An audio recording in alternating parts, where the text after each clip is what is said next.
Hello everyone, welcome to our channel WBPSC textbook. আজকের এই ভিডিওটাতে আমি আলোচনা করবো একদম সিম্পল এবং শর্ট ওয়েতে যে WBPSC ক্লার্কশিপ যার মেন্স পরীক্ষা রিসেন্টলি হলো এবং তার দ্রুত যেই 2025-এর নিয়োগ কিন্তু হতে চলেছে, কারণ 2024-এরটা শেষ হয়ে গেছে। 2025-এর নিয়োগের নোটিফিকেশন কিন্তু খুব দ্রুতই বেরোবে।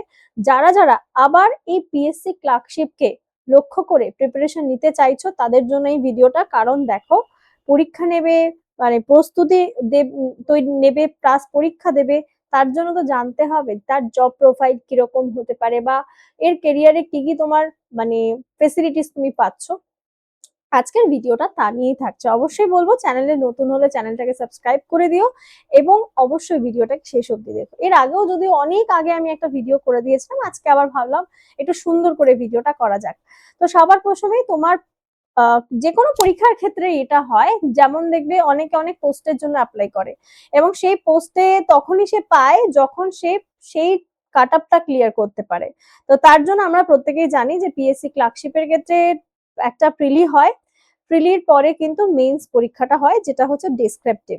প্রিলি পরীক্ষা হয়ে যাওয়ার পরে মেন্স থাকে ডেসক্রিপটিভ এর মধ্যে, তো সেটাতে ওভারঅল কমপ্লিট হয়ে গেলে দেন কোয়ালিফাই করার পরে তোমার ডিবি হয়। টাইপিং টেস্ট থাকে অবভিয়াসলি, ক্লার্কশিপে কিন্তু টাইপিং টেস্ট রয়েছে এবং তারও পরে তোমাদের সিলেকশন। তো আজকে আমি জব প্রোফাইলটা নিয়ে আলোচনা করছি, কারণ অন্যান্য অনেক ভিডিওতে তোমাদের প্যাটার্ন, কোয়েশ্চেন ধরন বা কোয়েশ্চেনের কিভাবে পরীক্ষাগুলো হয় সেসব নিয়ে ভিডিও আলোচনা করে দেওয়া রয়েছে।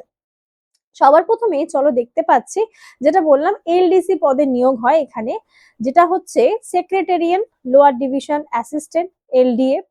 তারপরে বিভাগ হচ্ছে ডাইরেক্টর, ডাইরেক্টরেট পদের মধ্যে লোয়ার ডিভিশন ক্লার্ক, সেখানেও এলডিসি হয়। আর হচ্ছে রিজিওনাল, এই আলাদা আলাদা তিনটে ভাগ থাকে, সেখানে প্রত্যেকটা পদেই অ্যাকচুয়ালি ক্লার্কশিপে তুমি রাজ্য সরকারের আন্ডারে লোয়ার ডিভিশন ক্লার্কে তুমি একজন কর্মী হিসাবে নিয়োগ হবে। তো পোস্টিং কিভাবে হয় বিভিন্ন জায়গায়, যদি বলি সেক্রেটারিয়ান পদে তুমি যদি কোয়ালিফাই করো, সেক্রেটারিয়ান পদে হলে সেটা হচ্ছে নবান্ন বা হেড অফিসে তার পোস্টিং হয়। ডাইরেক্টরেট যদি পদে তুমি নিয়োগ হও, স্বাস্থ্য ভবন, পূর্ত দপ্তর এবং মেট্রো শহরের বিশেষ ভবনে কিন্তু নিয়োগ হয়। আর অবভিয়াসলি তোমার পোস্টিং অল ওভার ওয়েস্ট বেঙ্গলের মধ্যে হবে। আর রিজিওনাল হলে রিজিওনালের জন্য ব্লক অফিস এবং নিকটবর্তী হাসপাতালে এলডিসি কর্মী হিসাবে কিন্তু নিয়োগ করা হয়। এবং যদি বলি ছুটিটা কিন্তু তোমার সেক্রেটারিয়ান পদের ক্ষেত্রে শনিবার এবং রবিবার দুদিন ছুটি পাওয়া যায়, বাকি দুটোতে কিন্তু একদিন করেই ছুটি থাকে, যেটা স্টেট গভর্নমেন্টে হয়। স্যাটারডেতে হাফ থাকে অল্টারনেটিভ ডিউটিতে এবং সানডে পুরোটাই ছুটি থাকে। কাজের ধরন সেখানে হচ্ছে হাই প্রোফাইল জব থাকে, যারা এই চাকরিটাকে চূড়ান্ত লক্ষ্য হিসাবে দেখছে তাদের জন্য কিন্তু সেরা। প্রসিডিওর আবারও জানো, পিএসসি ক্লার্কশিপের ক্ষেত্রে খুব বেশি কাট আপ যায় না, আবার খুব কমও কিন্তু যায় না, একটা বেসিক নাম্বার তোমাকে পেতে হবে। এবং তারপরে একটু মাঝারি ডাইরেক্টরের পদে যে চাপটা, সেখানে একটু চাপ থাকে, পোস্টিংটা ভালো হয়। আর যেটা রিজিওনাল থাকে সেটা হচ্ছে তুলনামূলক কম চাপ হয়, বাড়ির কাছাকাছি পোস্টিং পাওয়া যায়। যারা ডব্লিউবিসিএস বা অন্য উচ্চতর পরীক্ষার প্রস্তুতি নিতে চাইছেন তারা অবশ্যই এই রিজিওনাল পদের জন্যই অ্যাপ্লাই করাটা ভালো, কারণ এখানে অ্যাপ্লাই করলে বাড়ির কাছাকাছি পোস্টিং এবং একটু হাতে সময়টা ভালো পাওয়া যায়। আর কর্মক্ষেত্রে তোমাদের কাজটা কি হবে, এলডিসি বা বললে তো যে আমি একজন লোয়ার ডিভিশন ক্লার্ক, বা বললে যে পিএসসি ক্লার্কশিপ পরীক্ষা দিলে এলডিসি পদে নিয়োগ হওয়া যায়, বাট কাজটা কি শুনে নিলে সেক্রেটারিয়ান ডাইরেক্টরের রিজিওনাল বিভিন্ন ডিপার্টমেন্টে তুমি পাচ্ছ চাকরি। সেখানে কাজটা কি হবে, ডেটা এন্ট্রি, অফিসিয়াল ইমেল আদান প্রদান করতে হবে, বিভিন্ন অফিসিয়াল ডকুমেন্ট গুলোকে সংরক্ষণ করে রাখতে হবে, দপ্তরের বাইরে অন্যান্য অফিস বা দপ্তরের সাথে হিসেব নিকেশ নিয়মিত যোগাযোগ বজায় রাখতে হবে। আর কি, প্রস্তুত করা ফাইল উচ্চপদস্থ যারা হায়ার অথরিটিস আছে তাদের থেকে সিগনেচার করানো এবং নথিবদ্ধকরণ, বা অনেক সময় অ্যানালিটিক্যাল পার্ট গুলো থাকে যে তোমাকে কিন্তু ইন ডিটেলস তোমাকে বলতে হবে। যা যা বিভিন্ন হসপিটালের ক্ষেত্রে, যেমন ধরো সরকারি হসপিটালের ক্ষেত্রে এলডিসি একজনের ক্লার্কের ভূমিকা যেমন, সেই যদি এলডিসি ক্লার্ক রূপে নিয়োগ হয়, ধরো এমন ডিপার্টমেন্টে রয়েছে যেখানে সরকারি হাসপাতালে আলট্রাসোনোগ্রাফি হচ্ছে, ইসিজি হচ্ছে, কোন রকম তোমার এমআরআই হচ্ছে, সেগুলো ডেটা গুলো কিন্তু ইনক্লুড করে রাখতে হয় যে এই পেশেন্টের এই জিনিসগুলো করা হয়েছে। তো ঠিক সেরকমই। আর আর্থিক নিরাপত্তা বা লেভেল 6 বেতন কাঠামো কিন্তু এখনো অবধি রয়েছে। বেসিক পে থাকে 22,700, এটা বেসিক পে। দেন হচ্ছে ডিএ যুক্ত হয়, এইচআর এ থাকে, প্লাস মেডিকেল এবং ট্রাভেল ইনক্লুডেড হয়, এবং ইন হ্যান্ড স্যালারি কিন্তু 25,000 থেকে 30,000, ইন কেস 32 কেও কিন্তু স্যালারি হয়ে যায়। ঠিক আছে, 25,000 থেকে 30,000 স্যালারি কিন্তু হয়ে যায়। প্রমোশনের পরে লেভেল 7 এ যদি উন্নীত হওয়া যায়, তারপরে প্রায় সর্বোচ্চ মানে স্যালারি মিনিমাম হচ্ছে 28,000, সর্বোচ্চ কিন্তু 60,000 অব্দি হতে পারে। সেক্রেটারিয়ানের প্রমোশনের যে সর্বোচ্চ ক্যারিয়ার গ্রোথ দেখতে পাওয়া যায় লোয়ার ডিভিশন ক্লার্ক থেকে হেড অ্যাসিস্ট্যান্ট, মানে লোয়ার ডিভিশন ক্লার্ক থেকে আপার ডিভিশন ক্লার্ক, এবং দেন নেক্সট সব পোস্টে কিন্তু প্রমোশন হয়। তো লোয়ার ডিভিশন ক্লার্ক থেকে আপার ডিভিশন ক্লার্ক, সেখান থেকে হেড অ্যাসিস্ট্যান্ট, তারপরে হচ্ছে সেকশন অফিসার এবং section on special duty OSD, এবং সেখান থেকে হচ্ছে অ্যাসিস্ট্যান্ট সেক্রেটারি।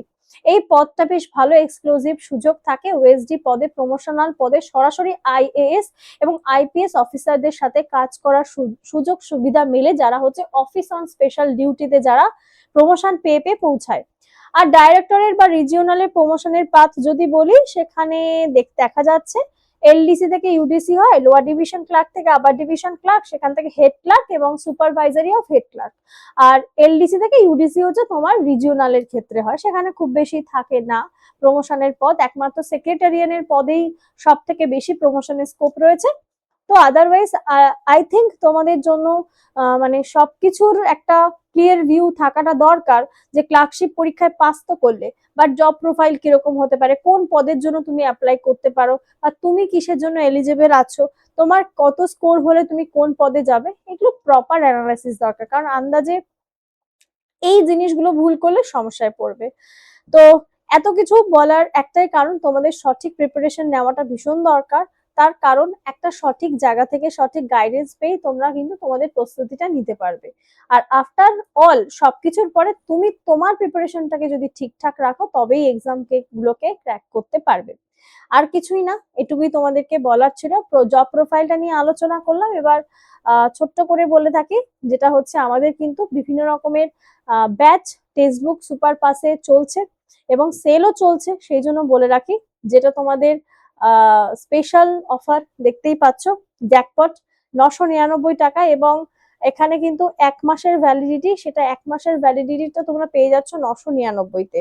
সুপার পাস লাইভে কিন্তু ধামাকা সেল চলছে, 12 মাসেরটা পেয়ে যাবে 999-তে। কেউ যদি যোগাযোগ করতে চাও অবশ্যই করতে পারো 7557050299 নাম্বারে, 7557050299 এই নাম্বারটায়। এখানে আমাদের উন্নয়ন ব্যাচ রয়েছে, পিএসসির ফাউন্ডেশনের ডব্লিউবিপিএসসির ফাউন্ডেশন ব্যাচ নির্মাণ রয়েছে। এখানে ক্লার্কশিপের ক্লাস তোমরা করতে পারবে, শুধু ইভেন্ট প্রিলি নয়, মেন্সের ক্লাসও কিন্তু করতে পারবে। তাহলে দেরি না করে ঝটপট সবাই এখনই কিন্তু আমাদের এই ব্যাচে এনরোল করে নাও, কারণ এই সময় বা এই অফারটা কিন্তু 16ই জুনই লাস্ট। 16ই জুনের পরে কিন্তু আর এই 999 অফারটা থাকবে না। ফোন নাম্বার দিয়ে দিচ্ছি 7557050299, 7557050299 নাম্বারে অবশ্যই যোগাযোগ করে নিও। আমি তোমাদেরকে ডাইরেক্ট সুপার পাস লাইভের লিঙ্ক পাঠিয়ে দেবো, সেখান থেকে তোমরা কিন্তু অবশ্যই পারচেস করতে পারবে। সকলকে অনেক ধন্যবাদ ভিডিওটা দেখার জন্য। ভালো লাগলে ভিডিওটাকে একদম সুন্দর করে একটা ছোট্ট লাইক করে দেবে, চ্যানেলটাকে সাবস্ক্রাইব করো, শেয়ার করে দিও বন্ধুদের মধ্যে, কমেন্ট করে জানিও তোমাদের ভিডিওটা কেমন লাগলো, নেক্সট কোন টপিকে ভিডিও দেখতে চাও। দেখা হচ্ছে আবার লাইভ ক্লাসে, সবাই ভালো থেকো, টাটা।